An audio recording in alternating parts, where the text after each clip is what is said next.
নমস্কার, আপনাদের সকলকে স্বাগত জানাই কানহা বাংলা ইউটিউব চ্যানেলে। শিব পুরাণ অনুসারে জানা যায়, দেবাদিদেব মহাদেবের পছন্দের ফুলের সংখ্যা নেহাত কম নয়। শ্বেতকরবী, আকন্দ, শেফালি, কুন্দ, মল্লিকা, চাপা, শিরীষ, নাগকেশর, মুচুকুন্দ, টগর, বজ্রপুষ্প, ধূত্র, পদ্মা ইত্যাদি ফুল রয়েছে ভোলানাথের প্রিয় ফুলের তালিকায়। তবে এসবের মধ্যেও তার সবচেয়ে বেশি প্রিয় হলো পদ্ম। কিন্তু পূজার অর্ঘ্যে যদি কোনো ফুল নাও থাকে, তখন শুধুমাত্র একটি বেলপাতা দিয়ে যদি কোনো ভক্ত তাকে পূজা করেন, তাতেই পরম তুষ্ট হন আশুতোষ শিব। বিল্বপত্র বা শ্রীফল বৃক্ষের একটি ত্রিফলক পত্রই তার কাছে সমস্ত অর্ঘ্য ও পুষ্পের চেয়ে বেশি প্রিয়। কিন্তু কখনো কি ভেবে দেখেছেন বেলপাতা কেন শিবের এত প্রিয়? শুধু শিবই নন, প্রায় সমস্ত পূজা অর্চনায় বিল্বপত্রের আবশ্যিক ব্যবহার কি আপনাকে কখনো ভাবিয়েছে? তাহলে চলুন জেনে নেওয়া যাক বিল্ববৃক্ষের পৌরাণিক ইতিহাস। বিল্ববৃক্ষ মাহাত্ম্য বর্ণনায় বলা হচ্ছে, বিল্বপত্রের ত্রিফলক পত্রের মাঝখানে পাতাটি শিব স্বরূপ, বাম পত্র ব্রহ্মা স্বরূপ এবং ডান পত্র বিষ্ণু স্বরূপ। তাই বিশ্ববৃক্ষের ছায়া মারলে আয়ু নাশ হয় এবং বিল্ববৃক্ষে পা দ্বারা স্পর্শ করলে শ্রী তথা লক্ষ্মী নাশ হয়। বিল্ববৃক্ষের বন যেই স্থানে থাকে তা বারাণসী পুরী স্বরূপ। বুঝতেই পারছেন বেলগাছ পাতা ও ফল সনাতন শাস্ত্রে ঠিক কতটা গুরুত্ব বহন করে চলেছে। পুরাণ বলেছে, একবার দেবী পার্বতী এবং তার সখীরা অর্থাৎ জয়া, বিজয়া ও জয়ন্তী প্রমোদ ভ্রমণে বের হওয়ায় পরিকল্পনা করলেন।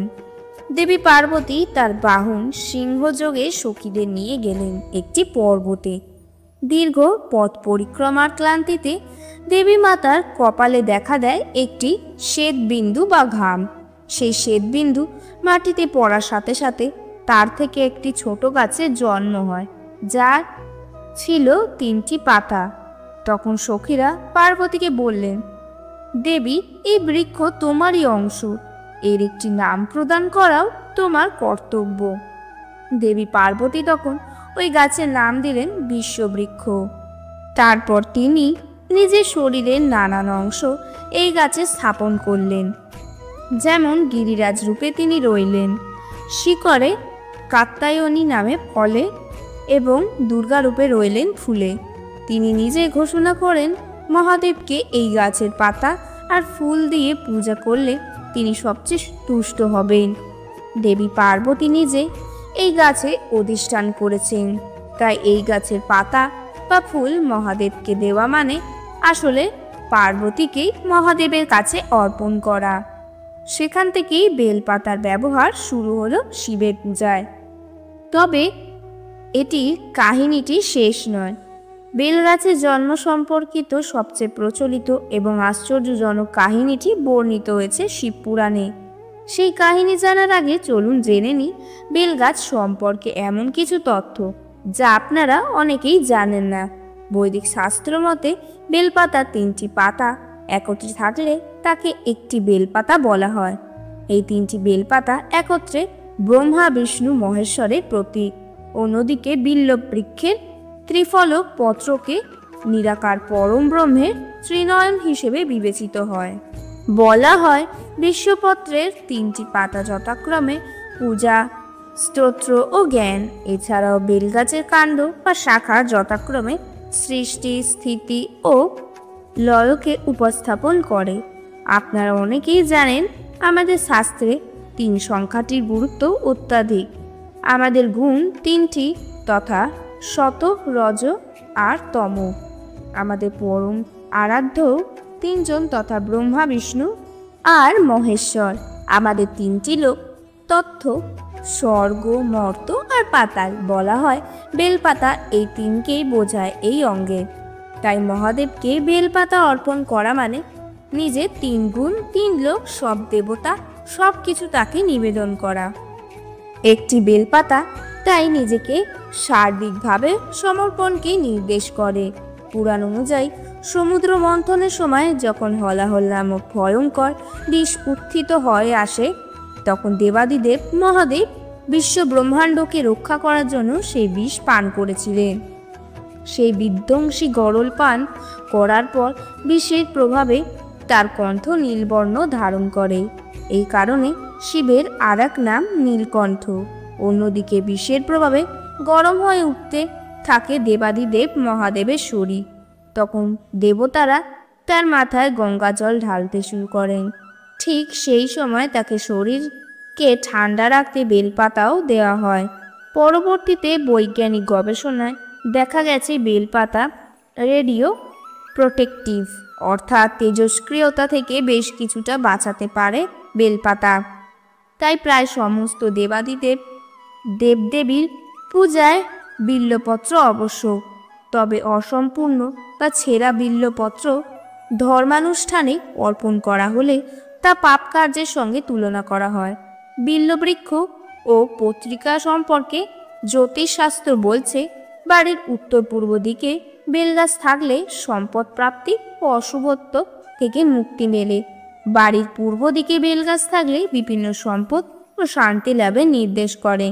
বাড়ির পশ্চিম দিকে বেলগাছ থাকলে সুসন্তান লাভের পথ প্রশস্ত করে।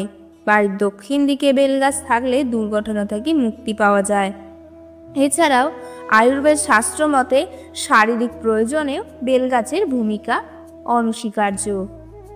বেলফলের গুঁড়ো দুধের সাথে পান করলে রক্তাল্পতার থেকে মুক্তি পাওয়া যায়। হাই ব্লাড সুগার রোগ নিরাময় করতে বেল খাওয়া খুবই উপকারী। বেলফল ঠান্ডা জলে ভিজিয়ে মিশ্রি সহকারে পান করলে লিভারের সমস্যা দূর হয়। বেলফল সর্ষের তেলের মিশ্রণে যদি কোনো ব্যথায় মালিশ করা হয় তবে খুব উপকার পাওয়া যায়। বেলের গুঁড়ো যদি ক্ষতস্থানে লাগানো হয় তাহলে খুব তাড়াতাড়ি উপশম হয়। বেলফল চিনির সঙ্গে সেবন করলে স্মৃতিশক্তি বৃদ্ধি পায়। এবার জানবো বেল গাছের জন্ম সম্পর্কে শিবপুরাণে বর্ণিত সেই মনোমুগ্ধকর কাহিনীটি। বৈকুণ্ঠে সেদিন লক্ষ্মী দেবীর মন বড় উতলা হয়ে উঠেছিল। কেন জানি না বারবার তার একটা কথাই মনে জাগছিল, যে তিনি তো সবসময় স্বামীর সঙ্গেই থাকেন, স্বামী ছাড়া আর কিছুই জানেন না। স্বামীও তাকে ভালোবাসেন ঠিকই, তবুও তিনি কি তার স্বামী শ্রী নারায়ণের সবচেয়ে প্রিয় হয়ে উঠতে পেরেছেন? উতলা মনে সেই ওঠাপড়া নিয়ে তিনি স্বামীর কাছে এলেন। অনন্ত শয্যার শায়িত বিষ্ণুর পায়ের কাছটিতে বসে পদসেবা করতে শুরু করলেন। পায়ে স্পর্শ পেয়ে বিষ্ণু চোখ খুললেন। তার চোখ পড়ল লক্ষ্মী দেবীর চিন্তাচ্ছন্ন মুখের দিকে। তখন তিনি তাকে জিজ্ঞেস করলেন, হে দেবী, কিসের চিন্তায় তুমি কষ্ট পাচ্ছ? আমায় খুলে বলো।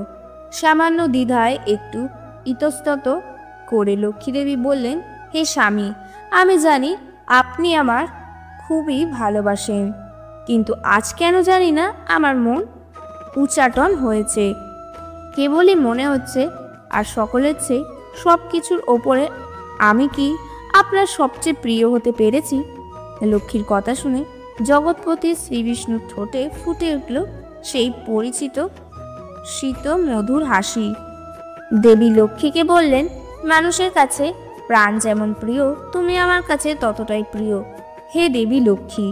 কিন্তু সত্যি বলতে কি, সবার চেয়ে সব কিছুর ওপরে প্রিয় যদি কেউ হন, তিনি হলেন একমাত্র সত্য সুন্দর শিব।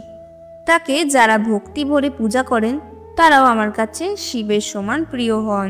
বিষ্ণুর কথা শুনে মাথা নিচু করে দেবী লক্ষ্মী কয়েক মুহূর্ত যৌন হয়ে রইলেন।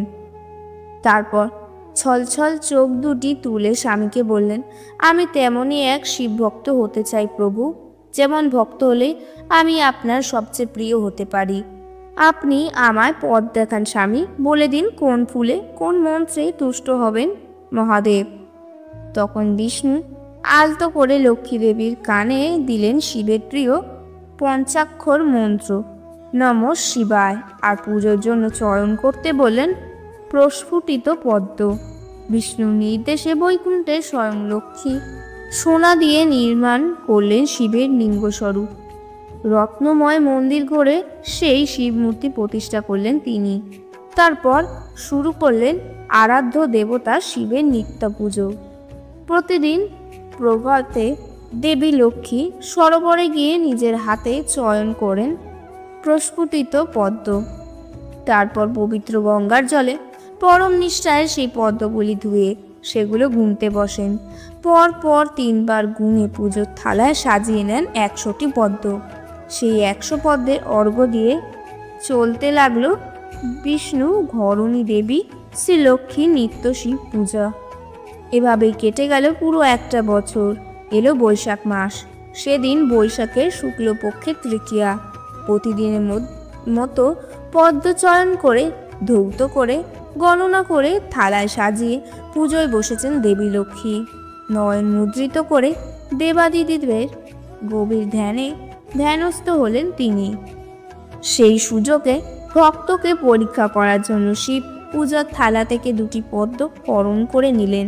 ধ্যানের পর লক্ষ্মী যখন অঞ্জলি দিতে শুরু করলেন, তখন হঠাৎ তার চোখে পড়ল পুরো 100টি পদ্ম থেকে 2টি পদ্ম অনুপস্থিত। এখন পূজা গল্প সম্পূর্ণ হবে কি করে? পূজার মাঝেই নিজের আসন ছেড়ে পুষ্প চয়ন করতে গেলেও তো শিবের অপমান হবে। এখন উপায়? ব্যাকুল লক্ষ্মী যখন কোনো দিকেই কোনো দিশা খুঁজে পাচ্ছেন না, তখন তার মনে পড়ে গেল বিষ্ণুর একটি কথা। তিনি একবার লক্ষ্মীর বক্ষ যুগলকে তুলনা করেছিলেন যুগল পদ্মের সঙ্গে। ভগবান বিষ্ণুর কথাও কখনো মিথ্যা হয় না। তাই সেই পদ্ম সদৃশ অঙ্গদয় উৎসর্গ করেই পূজা সম্পূর্ণ করতে চাইলেন লক্ষ্মী। এ দৃশ্য দেখে অভিভূত হলেন শিব। তাই ভক্তের প্রসন্নতা নিয়ে লক্ষ্মী যখন তার বক্ষ যুগল কর্তন করতে উদ্যোগ হলেন, তখন মহাদেব আর চুপ করে থাকতে পারলেন না। সম্মুখে আবির্ভূত হয়ে সে কাজে বাধা দিলেন তাকে। বললেন, মা গো, আমি আশুতোষ শিব, আমি অল্পেই তুষ্ট হই মা। তোমার মাতৃ অঙ্গ ছেদন করে আমায় তুমি অনুতপ্ত করেছ, প্রসন্নও করেছ। বলো মা, তুমি কি বর প্রত্যাশা করো? লক্ষ্মী শিবকে স্তবে তুষ্ট করে বললেন, হে ভগবান, দিতে হলে আমায় এই বর দিন, যাতে আমি আমার স্বামীর সবচেয়ে প্রিয় হতে পারি। শিব তখন মৃদু হেসে বললেন, তাই হবে মা, তবে তোমার বলিদানের কথা কেউ কোনোদিন ভুলতে পারবে না, কারণ তোমার ওই অঙ্গ থেকে ধরার জন্য হবে বেল নামক বৃক্ষের। তার পত্র হবে আমার ত্রিনয়ন, তার ফলের স্বাদ হবে তোমার বক্ষসুধার অনুরূপ। হে দেবী লক্ষ্মী, তোমার আরেক নাম শ্রী, তাই এই বৃক্ষের নাম হবে শ্রী, ফলের নাম হবে শ্রীফল, আর পত্রকে বলা হবে শ্রীপত্র। যতদিন ধরায় চন্দ্র সূর্য থাকবে, এই বৃক্ষও ততদিন থাকবে। এর পত্রে পূজা পেয়ে আমি হব পরম তুষ্ট। শিবের অনুগ্রহে সেই বৈশাখের তৃতীয়া তিথিতে পত্রপুষ্প ও ফলসহ বেলবৃক্ষের জন্ম হলো মর্তে। এবার নিশ্চিত বুঝতে পারছেন বেলপাতা কেন দেবাদিদেবের এত প্রিয়। আসুন আমরাও বেলগাছ, পাতা ও ফলের সমাদর করি। এছাড়াও নিয়মিত বিল্ববৃক্ষে প্রণাম মন্ত্র পাঠ করি পরমেশ্বরের কৃপা লাভ করার জন্য। ভক্তগণ, এই ভিডিওটি এখানেই শেষ হলো। ভিডিওটি যদি আপনাদের ভালো লেগে থাকে তাহলে অবশ্যই একটা লাইক করুন। আপনি যদি ভগবান মহাদেবের ভক্ত হন তবে অবশ্যই কমেন্টে হর হর মহাদেব লিখুন এবং সাবস্ক্রাইব করে আমার পাশে থাকুন। দেখা হচ্ছে পরবর্তী ভিডিওতে। নিজের খেয়াল রাখুন। হর হর মহাদেব।